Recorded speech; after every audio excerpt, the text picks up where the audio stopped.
اللہ کی نافرمانی ہے اور آرڈر ہے کہ جہنم کی آگ میں پھینکوں گا میں تجھ کو، لیکن ہم نے کبھی تصور میں بھی یہ بات لا کر نہیں غور کیا، سوچا کہ یہ میں کتنا برا عمل کر رہا ہوں کہ جس کی سزا رب کریم نے سیدھا جہنم فرمائی ہے، اور ہم نے اس کو اپنی عادت مبارکہ بنا لیا، مزاحمت نہیں کرتے۔ باقی معاملات میں بڑی مزاحمت کریں گے، لڑائی، دین کے معاملے میں بڑا جھگڑا کریں گے، یہ تم نے کہاں سے نکال لیا، یہ حرام ہے، یہ حلال ہے، یہ بڑا تماشا کریں گے، ہم بس دین کے نام پر تماشا کریں گے۔ لیکن جہاں پر اپنا معاملہ پھنسا ہوگا وہاں پر نہ دین یاد رہتا ہے، نہ خدا رہتا ہے یاد، نہ خدا کا رسول یاد رہتا ہے، وہاں پر بس وہ اپنا پیسے دیے اور اپنا کام نکلوا لیا۔ جب آپ کے ملک میں کوئی ایک محکمہ ایسا نہیں ہے، یا یوں کہہ لیجئے ایک محکمہ ہے جس کو میں جانتا ہوں، نادرا کا محکمہ، جو ابھی اسٹیبلش کیا گورنمنٹ نے، جہاں شناختی کارڈ بنائے جاتے ہیں، اس میں رشوت نہیں ہے اس وقت۔ وہ ایک محکمہ ایسا ہے جس میں آپ کو رشوت دینے کی ضرورت نہیں پیش آتی، آپ کا کام ہو جاتا ہے۔ بس ایک ہی محکمہ ہے جو نظر آتا ہے، باقی کوئی ایک کام آپ اپنے برتھ سرٹیفکیٹ آپ نے لینا ہے بچے کا، والد صاحب کا ڈیتھ سرٹیفکیٹ لینا ہے، یہ آپ کے گھر کا کام ہے کمیٹی کا۔ وہاں پر بھی جو بیٹھے ہیں اللہ ماشاءاللہ نا، ان میں سے چند کو چھوڑ کر وہ سارے کے سارے حرام کھانے والے بیٹھے ہیں۔ آپ کو رستے ایسے بتائیں گے، یہ کرو، یہ کرو، فلاں کرو، فلاں کرو، تو بندہ کہتا ہے یار تو سیدھی طرح بات کر، خرچہ کتنا ہوگا؟ جی وہ خرچے کے نام پر رشوت آپ سے لیتا ہے۔ اور کس کس محکمے کی بات کروں، اور ہم نے کبھی مزاحمت نہیں کی، ہم تکلیف برداشت کرنا نہیں چاہتے کہ چلو یار ایک دن، 2 دن، 4 دن، 5 دن مجھے تکلیف اٹھانی پڑ جائے گی، لیکن میں جہنم کی آگ سے تو بچ جاؤں گا۔ اور ہم نے کبھی یہ تصور ہی نہیں کیا کہ یار جو میں کر رہا ہوں، میں اپنے لیے جہنم کی آگ کو خرید رہا ہوں۔ نہ لینے والا رشوت سوچتا ہے، نہ دینے والا سوچتا ہے۔ لینے والا بھی جو دیکھیں نا، ایک بندہ کرسی پہ اللہ کریم نے اس کو حلال طریقے سے ایک نوکری دی ہے، رزق کا وسیلہ بنایا ہے، حلال طریقے سے تیرا بندوبست اللہ نے کیا، تجھے ایک نوکری دی، تو حلال طریقے سے کھا۔ لیکن عادت ہو چکی ہے، یہ تو جنو 10 15 20 25 ہزار کی جس کی تنخواہ ہے وہ رشوت کھاتا ہے، نہیں، یہاں پر جن کی لاکھوں میں منتھلی تنخواہ ہے وہ بھی رشوت کھاتے ہیں، اور وہ رشوت کروڑوں کی کھاتے ہیں۔ تو رشوت جو ہے کھانا مجبوری نہیں، عادت بن گئی ہماری، اور ہم نے سود کی طرح اس کو بھی حلال، سود اور شراب کی طرح ہم نے اس کو بھی حلال سمجھ لیا۔ جیسے سود کا کاروبار کرتے ہوئے ہم نہیں شرماتے اب، جیسے شراب مجلس میں بیٹھ کر مل کر پینے سے اب شرماتے نہیں ہم۔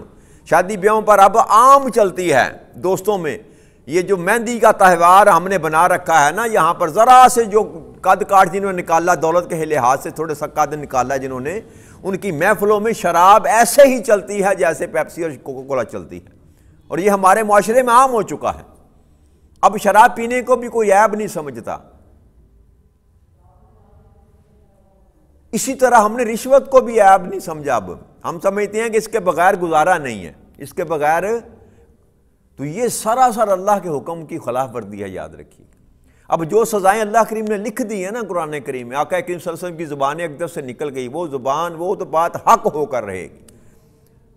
اب تو بے شک نافرمانی کرتا، پھر اگر تو نافرمانی کر رہا ہے، سود کھا رہا ہے، رشوت دے رہا ہے، شراب پی رہا ہے، زنا کر رہا ہے، تو یاد رکھ کائنات و ارض و سما میں تمہیں اللہ کے عذاب سے کوئی نہیں بچا سکتا۔ اس سوچ سے باہر نکلا انسان کہ تمہیں فلاں بچا لے گا، فلاں بچا لے گا، فلاں بچا لے گا، جب تو نے کی ہی حرام کاری تو تجھے کوئی نہیں بچائے گا۔ اس دن تو اللہ بھی منہ پھیر لے گا اور اللہ کا رسول بھی منہ پھیر لے گا، کون بچائے گا تجھے؟ اور جن کو تو اپنا مرشد مانتا ہے، اپنا پیر مانتا ہے، جن کے پیچھے تو کھڑا، جو کو کہتا ہے مجھے وہ بچا لے گا، اس دن تجھے وہ بھی نہیں پہچانیں گے۔ کیوں؟ کہ جو حکم اللہ اور اللہ کے رسول کا تو نے ٹھکرایا، تیرا کوئی بھی والی وارث نہ ہوگا۔ کوئی ولی اللہ ایسا نہ ہوگا قیامت کے دن جو تیری سفارش کرے گا اگر تو نافرمان ہے۔ ہاں اگر تو فرما بردار ہے تو گناہ کبیرہ نہیں کرتا، تو زنا نہیں کرتا، تو شراب نہیں پیتا، رشوت سے بچتا ہے، سود سے بچتا ہے، اور زندگی کے معاملات میں کوئی چھوٹی موٹی غلطیاں کوتاہیاں تجھ سے ہو گئیں، تو پھر ہر ایک تیرے لیے سفارش وہاں کرے گا، تیری اولاد بھی کرے گی، تیرا مال بھی کرے گا، تیری نمازیں بھی کریں گی، تیرے روزے بھی کریں گے، تیرا مرشد پیر ہادی وہ بھی کرے گا، آقا کریم صلی اللہ علیہ وسلم بھی کریں گے، لیکن اس کے لیے جو فرما بردار ہوگا۔ ہم نے سرے سے اس مضمون کو ہی تبدیل فرما دیا نا کہ جو مرضی کرتے بنے ہم بخشے جائیں گے، ہماری سفارش ہو جائے گی۔ ایسے سفارش نہیں ہوگی، سفارش اس کی ہوگی جس کے ساتھ جس کا تعلق ہوگا، یاد رکھیے گا۔ آپ کے معاشرے میں اگر آپ کا کسی کے ساتھ تعلق نہیں ہے کہ آپ کی سفارش کرے گا کسی محکمے میں جا کے؟ بھائی سفارش وہ ہی کرتا ہے جس کے ساتھ آپ کا تعلق ٹھیک ہے۔ تو جب آپ نے اللہ کے رسول کے ساتھ، اللہ کے رسول کے ماننے والے ان کے اولیاء اکرام کے ساتھ اپنے تعلق کو جوڑا ہی نہیں ہے، تو آپ کی سفارش کون کرے گا؟ تو لہٰذا ہمیں چاہیے یہ کہ جہاں اللہ کے واضح احکامات ہیں وہاں ہمیں حتی الوسع کوشش کرنی چاہیے کہ اس سے بچیں، ورنہ دوزخ کی آگ تو ہمارے لیے تیار پڑی ہے۔ تو اس لعنت سے بھی بچیں۔ تکلیف ضرور آتی ہے کہ بندہ رشوت سے بغیر اگر زندگی گزارنا چاہے تو تکلیف ضرور آتی ہے، لیکن یہ تکلیف میرے دوستوں، میرے بھائیوں، سے جہنم کی آگ کے معاملے میں کچھ بھی نہیں ہے۔ کیا ہو جائے گا؟ تو یہاں تو سارا دھندا ہی اسی طرح کا چل رہا ہے۔ اللہ کہتا ہے کہ دو طریقے بتائے، ایک تو یہ کہ حق مال نہ کھاؤ، اور ہم جو کرتے ہیں پٹواری صاحب کو ملے جو زمین میری نہیں ہے وہ بھی اپنے کھاتے میں ڈلوا لی پیسے دے کر۔ ایسا ہی ہوتا ہے کہ نہیں ہوتا؟ بھائی فوت ہو گیا تو اپنے بھائی کی اولاد کا حق کھا گئے، بہنوں کا حق کھا گئے۔ یاد رکھیے بہن جو ہے نا آپ کی وراثت میں حصے دار ہے، آپ اس پر احسان نہیں کرتے۔ جو وراثت باپ چھوڑ کر گیا اگر آپ اس کو نہیں دے رہے تو یہ اس کا حق کھا رہے ہیں آپ۔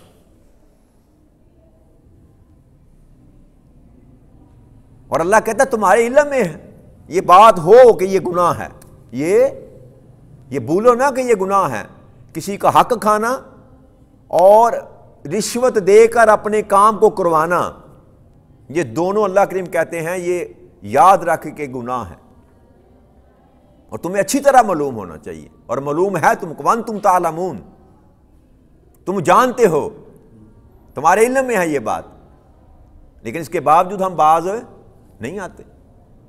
آقا کریم صلی اللہ علیہ وسلم نے فرمایا کہ اگر تم میرے پاس بھی آ کر اور جھوٹی گواہی دے کر فیصلہ اپنے حق میں کروا لو اور میں فیصلہ تمہارے حق میں کر بھی دوں کسی ناجائز کا، یعنی کہ ایک چیز آپ کی نہیں ہے، آپ جھوٹی شہادتیں دے کر اپنے حق میں فیصلہ کروا لیتے ہیں اور کرواتے بھی نبی اکرم صلی اللہ علیہ وسلم سے ہیں، تو آقا نے فرمایا پھر بھی تو اس چیز کا حقدار نہیں ہوگا اور تیرے لیے جہنم ہوگی، کہ تو نے میرے سامنے جھوٹی شہادتیں پیش کر کے تو نے اپنے حق میں فیصلہ مجھ سے کروا لیا۔ اب دیکھیں ذرا مقام دیکھیں گا کہ فیصلہ خود آقا نے کیا، آقا فرما رہے ہیں تو نے مجھ سے فیصلہ کروا لیا جھوٹی شہادتیں دے کر دنیا میں، لیکن یاد رکھ آخرت میں تیرا ٹھکانہ جہنم میں ہوگا۔ تو ہم تو یہ کاروبار ہی ہمارا یہ ہے، جتنے پٹوارخانے ہیں وہاں پر دھندا ہی یہ ہوتا ہے، اور پٹواریوں کو دیکھیں، اس کا گریڈ دیکھیں، اس کی تنخواہ دیکھیں اور اس کا رہن سہن دیکھیں۔ تو ہمیں تو یہ عادت جیسے ہو جاتی ہے نا، عادت ہو چکی ہے، ہم اللہ کے احکامات کو کسی جگہ پر رکھتے ہی نہیں ہیں۔ تو ڈرنا چاہیے، اللہ کے احکامات کی خلاف ورزی کرتے ہوئے ڈرنا چاہیے۔ کیوں کہ جس نے معاف کرنا ہے اگر اسی نے ہی آپ سے چہرہ اپنا پھیر لیا تو پھر آپ کدھر جائیں گے؟ قیامت کے روز کون آپ کو وہاں کر بچائے گا؟ وہاں نہ رشوت چلے گی نہ سفارش چلے گی۔ کن کی؟ جو نافرمان ہے، جو نافرمان ہے، اور فرما برداروں کی سفارش اللہ کہے گا، اللہ آقا نے فرمایا سفارش کی بھی جائے گی اور اللہ قبول بھی کرے گا۔ تو جو سرے سے ہے ہی نافرمان اس کی سفارش کبھی بھی قبول نہیں کی جائے گی۔ آگے اللہ کریم فرماتے ہیں یسألونک عن الأہلہ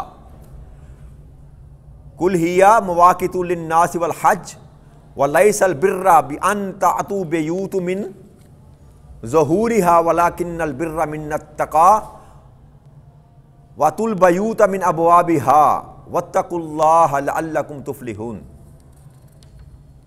کیا میرے حبیب آپ سے یہ لوگ نے چاند کے متعلق پوچھتے ہیں تو آپ فرما دیں کہ یہ لوگوں کے لیے ہیں۔ کس کے لیے؟ ماہ حج کے تعین کے لیے، اور وقت کی علامتیں ہیں یہ، اور یہ کوئی نیکی نہیں کہ تم حالت احرام میں گھروں میں ان کی پشت کی طرف سے آؤ، بلکہ نیکی تو پرہیزگاری اختیار کرنا ہے، اور تم گھروں میں ان کے دروازوں سے آیا کرو اور اللہ سے ڈرتے رہا کرو تاکہ تم فلاح پا جاؤ۔ تو یہ آیت کریمہ صحابہ کرام میں سے کچھ صحاب نے آقا کریم صلی اللہ علیہ وسلم سے سوال کیا کہ اللہ کے حبیب یہ چاند کا کیا معاملہ ہے کہ پہلے وہ باریک سا کھجور کی ٹہنی کی طرح ہوتا ہے، پھر بڑھتا چلا جاتا ہے، پھر کم ہونا چلا ہو جاتا ہے، پھر کھجور کی ٹہنی کی طرح ہو جاتا ہے، پھر غائب ہو جاتا ہے، پھر نکل آتا ہے۔ تو اس چاند کے نکلنے سے اور اس کے ڈوبنے سے، بڑھنے سے، کم ہونے سے، چاند کو گرہن لگنے سے، ان کے متعلق بہت سی توہمات پائی جاتی تھی، جاہلیت پائی جاتی تھی کہ چاند اس طرح ہو تو یہ ہو جاتا ہے، چاند اس طرح ہو تو یہ ہوتا ہے۔ جب ہمارے بھی کہتے ہیں چاند گرہن ہو تو گھروں سے نہ نکل، سفر نہ کر، یہ نہ کر، یہ تو ساری جاہلانہ گفتگو ہے، اس دور میں بھی تھی۔ تو سوال کیا گیا کہ یہ کیا ہے؟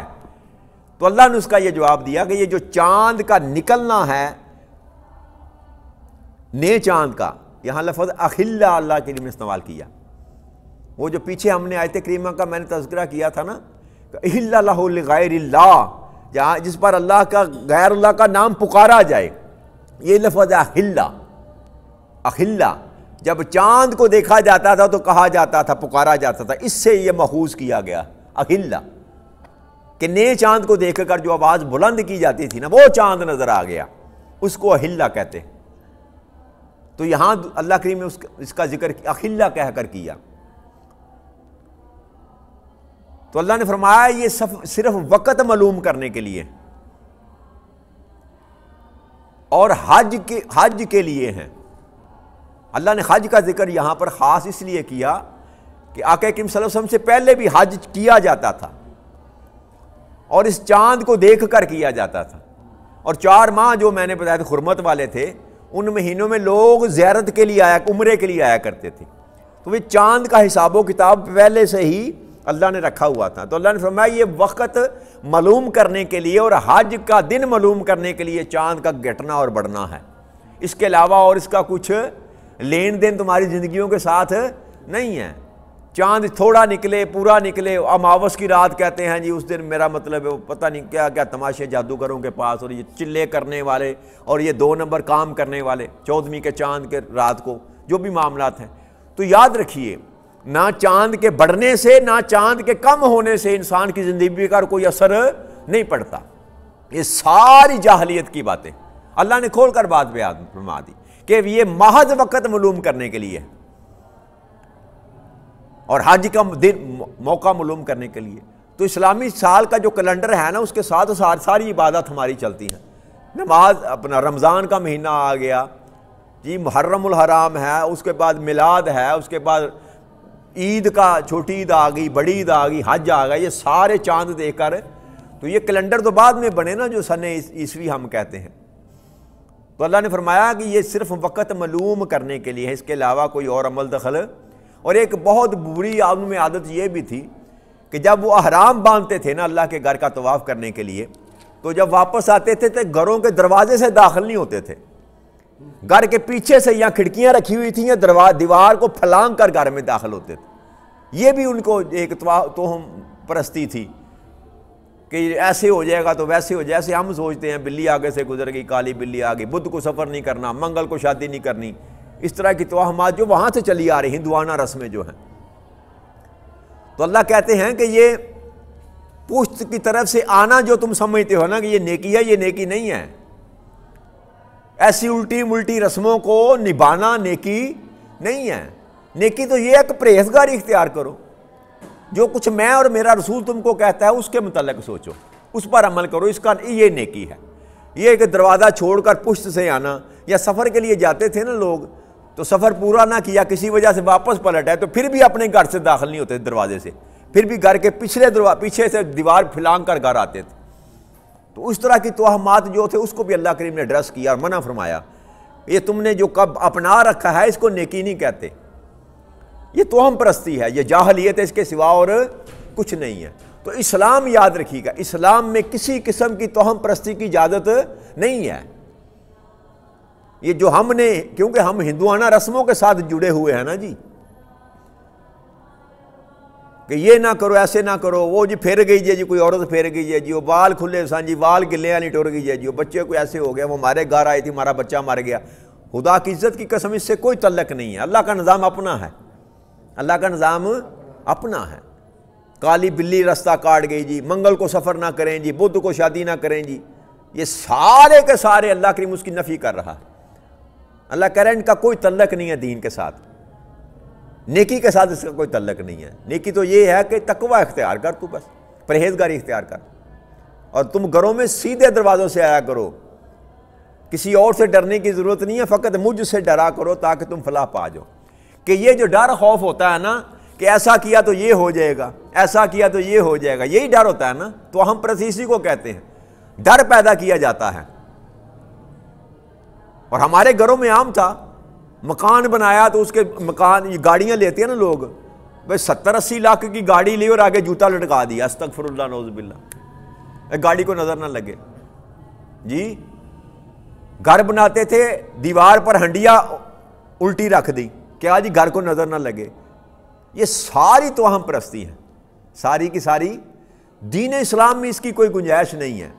کیوں؟ اس لیے کہ حفاظت کرنے والی ذات وہ ہے جو سب سے زیادہ طاقتور ہے، آپ اس کے سپرد کر دیں۔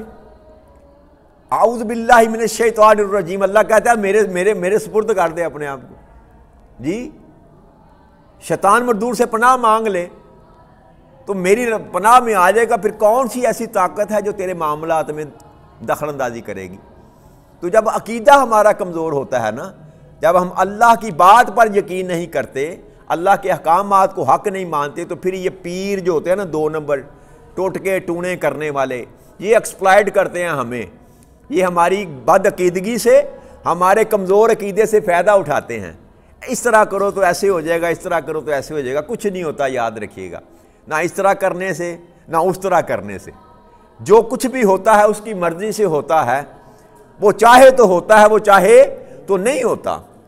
ہاں دعا جو ہے اس میں اثر ہوتا ہے، وہ چاہے آپ خود کریں، آپ کا ماں باپ کرے، آپ کا استاد کرے، آپ کا پیر کرے، آپ کا مرشد کرے، اس میں اثر ہوتا ہے۔ اس کے علاوہ باقی جو کچھ بھی ہے نا، یہ ٹونے ٹوٹ کے، یہ دھاگے باندھنا، یہ کوڈیاں باندھنا، یہ گٹ گلے میں ڈالنا، یہ سارے کے سارے ناجائز ہیں، یاد رکھیے۔ جو ہمارا مکتبہ فکر جو ہے اس میں بڑا تیز ہے جی۔ میں نے آپ کو عرض کی تھی نا، بات کر ختم کرتے ہیں، باقی کل کریں گے، کہ اگر آپ کرنا ہی چاہتے ہیں نا تو اپنے بچہ بیمار ہے تو خود فاتحہ، سورہ فاتحہ پڑھ کر اس کو پھونک ماریں۔ دم کرنا ہے کسی کو تو آپ خود کریں یار، آپ نمازی ہیں، آپ سورہ فاتحہ نہیں آتی، خود کریں دم۔ پیر صاحب کو چلنے ہیں جی، اپنا قاری صاحب کو چلنے ہیں جی، دم قرآن، لا حول ولا قوت الا باللہ۔ کس کو سند دی اللہ کریم نے؟ کسی کو مور دی اللہ کریم نے کہ لے یہ لے تو سند لے جا، تو لوگوں کو دم کیا کر، یہ تو سند لے جا، تو لوگوں کو تویز لکھ کے دیا کر، کوئی ایسی بات نہیں ہے۔ آقا کریم صلی اللہ علیہ وسلم دم کیا کرتے تھے، نظر بد لگ جانی دم کرنا، کسی کو بخار ہونا پانی دم کر کے دیا کرتے، پانی میں ہاتھ ڈبو کر دیا کرتے تھے۔ یہ رستے جو ہے نا سیدھے رستے پر آئیں، وہ نبی تھے، اللہ کے رسول تھے۔ ہاں اللہ کو کوئی نیک بندہ ہے اس سے دعا کرانا جائز ہے، اس سے دم کروانا بھی جائز ہے۔ باقی یہ ٹونے ٹوٹ کے جادو ٹونا جو کچھ جس کے نام پر ہمیں لوٹا جا رہا ہے، اس سے دین میں اس کی گنجائش کوئی نہیں، دین میں اس کی گنجائش کوئی نہیں۔ اپنے عقیدے کو درست کریں، اپنے عقیدے کو مضبوط کریں، کوئی ہمارے سے وہ چھین نہیں سکتا۔ کہ کریم صلی اللہ علیہ وسلم کی حدیث مبارک ہے، اس کا مفہوم یہ ہے، آقا نے فرمایا کہ وہ تمہیں کوئی دے نہیں سکتا دنیا میں، کائنات میں، جو اللہ کریم تم سے روک لے، اور کوئی اس کو روک نہیں سکتا جو اللہ کریم تم کو عطا کرنا چاہتا ہے۔ بات ختم۔ جب عقیدہ یہاں پر انسان کا کھڑا ہو جائے گا تو پھر اس کو کسی جعلی پیر اور ٹونے ٹوٹکے کروانے کی حاجت نہیں رہے گی، وہ اللہ کے ساتھ تعلق جوڑے گا، اللہ سے ہی مانگے گا۔ تو جب اللہ سے مانگے گا تو اللہ ہی عطا کرنے والا، تو سیدھے راستے پر آ جائیں۔ سیدھا راستہ یہ ہے کہ کوئی بھی مشکل ہے تو اس مشکل کشا سے مانگیں، اس مشکل کشا سے مانگیں۔ اللہ تعالیٰ آپ کو اور مجھے توفیق عطا فرمائے کہ ہم سیدھے رستے پر رہ کر زندگی بسر کریں۔ وما علینا الا البلاغ المبین۔ والسلام علیکم ورحمۃ اللہ وبرکاتہ۔